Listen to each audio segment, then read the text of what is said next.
नमस्कार दर्शक बंधु आपण देखुं इनफोडिशा मु आपण सहित लिपोन नहीं आसी अनेक गुरुत्वपूर्ण खबर तेज आसतु खबर अभियान आरंभ करवा खबर आरंभ करवा कालबैशाखी संपर्कित खबर रु आज 14टी जिला को येलो अलर्ट जारी होईछि। एही सबु जिला गुड़िक है जाजपुर, केन्द्रापड़ा, कटक, पुरी, खोर्धा, जगतसिंहपुर, नयागढ़, गंजाम, अनुगुल, सुंदरगढ़, ढेंकानाल, रायगड़ा और कोरापुट। एही सबु जिल्ला रे बिजुली घड़घड़ी सह वर्षा नहीं पूर्वानुमान करिछि पाणीपाग विभाग। 40 रु 50 किलोमीटर बेगरे पवन बहिबा अनुमान करा जाउछि। 7 मे परे पुणी फेरिबो ग्रीष्म प्रवाह। 2 रु 3 डिग्री जाए तापमात्रा वृद्धि पाइबा संभावना रही। आज मुख्यमंत्री अभियोग शुणाणी बंद। भुवनेश्वर यूनिट 5 स्थित प्रकोष्ठ रे शुणाणी बंद रहिबो। प्रबल ग्रीष्म प्रवाह को दृष्टि रे रखी ए प्रकार निष्पत्ति निया जाइछि। मुख्यमंत्री कार्यालय पक्षरु एही सूचना दिया जाइछि।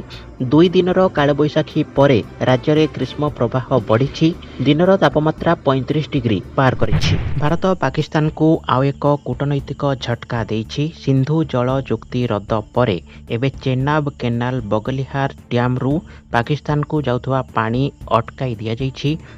किशनगंगा डैम रु मध्य जल बंद करने योजना चली। एही डैम जरिया भारत पानी नियंत्रण करी पाकिस्तान को बिना सूचना रे जल रोकी किंबा अधिक छाड़ी पारिबो। 1960 रे विश्व बैंक रो मध्यस्थता रे सिंधु जल चुक्ति होइथिला, किंतु बगलिहार डैम को नहीं भारत पाकिस्तान मध्य रे विवाद रही। दर्शक बंधु, पाकिस्तान रो पूर्वतन प्रधानमंत्री इमरान खान को एक्स अकाउंट ब्लॉक कला भारत।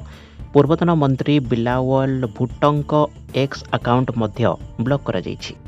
गंजाम पुलिस को बड़ सफलता। विपुल मारणास्त्र जबत, 16 अपराधी गिरफ। विभिन्न स्थान रे चढ़ाऊ करी 18 जन को गिरफ करने सह 16टी माउजर, 66टी अफुटा गुड़ी, 4टी खोका सह 16 मोबाइल जबत करिछि पुलिस। दीघा जगन्नाथ मंदिर दारू विवाद घटना रे श्रीमंदिर प्रशासन कार्यालय रे हाजर होई पक्ष रखिले दैतापति नियोगर संपादक रामकृष्ण दास महापात्र। दीघा जगन्नाथ मंदिर को दारू नहीं जिबा प्रसंग रे रामकृष्ण को प्राय 45 मिनिट जेरा करा जाइछि।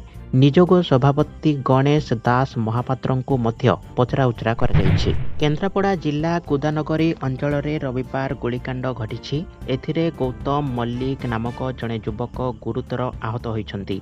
तांको चिकित्सा पाई जिला मुख्य चिकित्सालय रे भर्ती करा जाइछि।